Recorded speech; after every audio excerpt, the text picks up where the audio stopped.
ન્યૂઝમાં આગળ વાત કરીએ તો અમદાવાદ શહેરના રિક્ષા ચાલકો અને ટેક્સી ચાલકો ગઈકાલ સાંજથી અચોક્કસ મુદ્દતની હડતાળ પર ઉતર્યા છે। અમદાવાદમાં 2.5 લાખથી વધુ રિક્ષા અને 80,000થી વધુ ટેક્સી શહેરના રસ્તા પર ફરે છે, ત્યારે ગઈકાલ સાંજથી રિક્ષા ચાલકો અને ટેક્સી ચાલકો અચોક્કસ મુદ્દતની હડતાળ પર ઉતરતા મુસાફરોને હેરાન પરેશાન થવાનો વારો આવ્યો છે। જોકે રિક્ષા ચાલકો અને ટેક્સી ડ્રાઈવર્સની માંગ એ છે કે સફેદ નંબર પ્લેટ પર ગેરકાયદેસર એગ્રીગેટર કંપનીઓના શહેરમાં ધમધમતા 2 વ્હીલર બંધ કરવામાં આવે। ત્યારે રિક્ષા ચાલકો અને ટેક્સી ડ્રાઈવર્સ દ્વારા આરોપ મૂકવામાં આવ્યો હતો કે ઉબર, ઓલા, રેપિડો જેવી કંપનીઓ દ્વારા આરટીઓના નિયમ પ્રમાણે ભાડું ચૂકવવામાં આવતું નથી। ત્યારે બીજી બાજુ ઓનલાઈન એપ્લિકેશનના કારણે હેરાનગતિનો પણ સામનો કરવો પડે છે। જોકે શહેરના તમામ ટેક્સી ચાલક યુનિયન દ્વારા ચીમકી ઉચ્ચારવામાં આવી છે કે જ્યાં સુધી સરકાર તરફથી તેમના પ્રશ્નોનું નિરાકરણ નહીં આવે અને જ્યાં સુધી તેમની માંગ પૂરી નહીં થાય ત્યાં સુધી આ અચોક્કસ મુદ્દતની હડતાળ શરૂ જ રહેશે। અમદાવાદમાં ગઈકાલ સાંજથી જ ટેક્સી ડ્રાઈવરો અને રિક્ષા ચાલકો છે તે હડતાલ પર ઉતર્યા છે। તે લોકોની ઘણી બધી માંગ છે તે સરકાર દ્વારા સ્વીકારવામાં આવી નથી, જેને લઈને રિક્ષા ચાલકો અને ટેક્સી ચાલકો છે તે અચોક્કસ મુદ્દતની હડતાલ પર ઉતર્યા છે। તેમની માંગ જ્યાં સુધી સરકાર દ્વારા સ્વીકારવામાં નહીં આવે ત્યાં સુધી આ હડતાલ છે તે શરૂ રહેશે। અમે તમને અમારા માધ્યમથી દ્રશ્ય બતાવી રહ્યા છીએ જ્યાં ટેક્સીના જે પૈડા છે તે લંબી ગયા છે। અમદાવાદ શહેરની વાત કરીએ તો અમદાવાદ શહેરની સમાન રિક્ષા અને જે ટેક્સી છે તે છે, કારણ કે જે સૌથી વધારે જે આ માર પડી રહ્યો છે તે માર જે નોકરિયાત વર્ગ છે તેમને લાગી રહ્યો છે, કારણ કે એક સાથે અમદાવાદમાં વધીને કુલ આપણે વાત કરીએ તો અમદાવાદ શહેરમાં 2.5 લાખથી વધુ રિક્ષા છે તે ચાલી રહી છે અને 80,000થી વધુ ટેક્સી છે તે ચાલી રહી છે। ત્યારે એક સાથે ટેક્સી અને રિક્ષાના પૈડા છે તે થંભી ગયા છે, જેના કારણે સૌથી વધુ જે મુશ્કેલી પડી રહી છે તે નોકરિયાત વર્ગ છે, જે સવારે ઓફિસ જવા માટે નીકળતો હોય છે અને આ પૈડા થંભી જવાના કારણે આજે જે નોકરિયાત વર્ગ છે તેને ખૂબ જ હાલાકીનો સામનો કરવો પડી રહ્યો છે।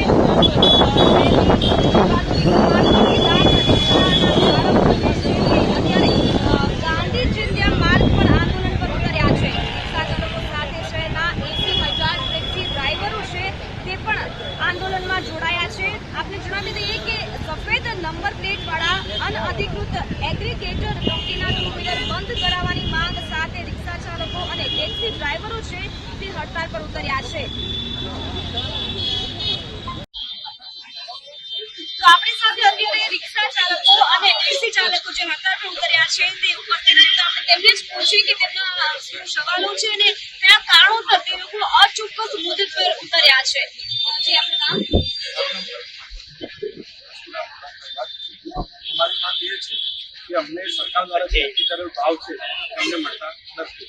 બરાબર, બીજી વસ્તુ એ છે કે ઉપર અત્યારે જે પ્લેટફોર્મ ચાલુ કરી છે 39 એ બંધ કરી દીધું છે। પછી અમારો મુદ્દો બીજો એક છે કે અત્યારે ઉબર કંપની હોય કે બીજી કોઈ પણ ઓનલાઈન કંપની એની ઓથોરાઇઝ કંપની નથી, ઓથોરાઇઝ ઓફિસ નથી, તો એ ઓથોરાઇઝ ઓફિસ શરૂ કરવાની વિનંતી છે।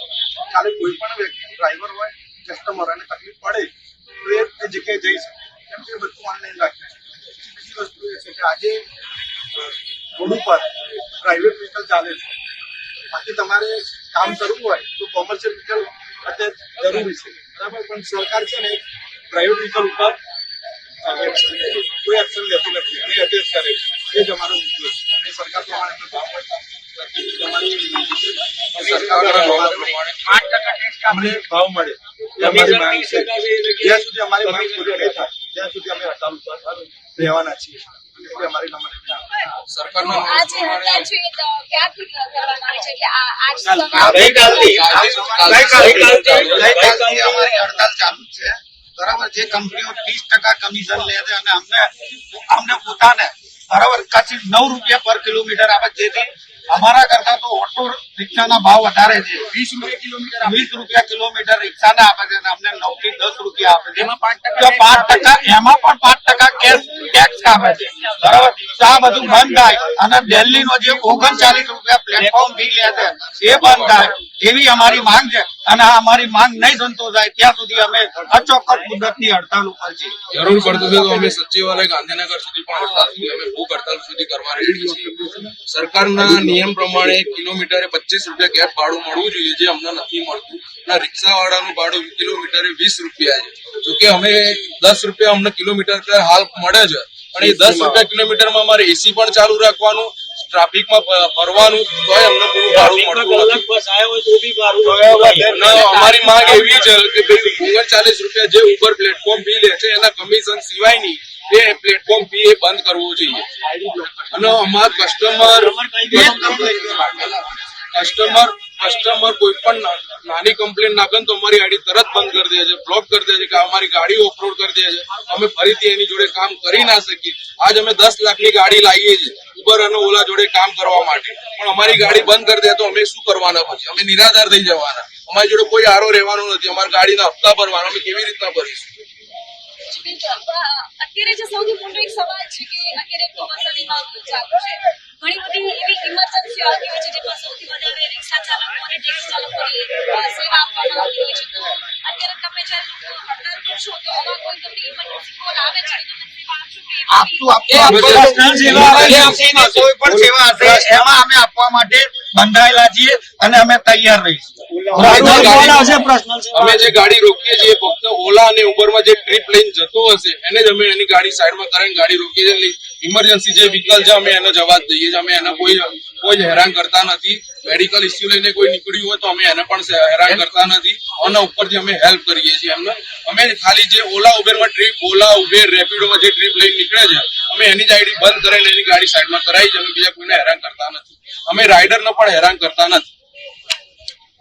તો જે રીતે આપણી સાથે રિક્ષા ચાલકો અને ટેક્સી ચાલકો જોડાયેલા છે તે કહી રહ્યા છે કે અત્યારે જે હડતાલ છે તે અચોક્કસ મુદત માટે કરવામાં આવી છે. જ્યાં સુધી તેમની જે માંગ છે તે સરકાર દ્વારા સ્વીકારવામાં નહીં આવે ત્યાં સુધી આ હડતાળ છે તે શરૂ રહેશે. પરંતુ કોઈ ઇમરજન્સી આવી જાય છે તો તે લોકો દ્વારા જે સેવા છે તો એ તો આપવામાં જ આવશે.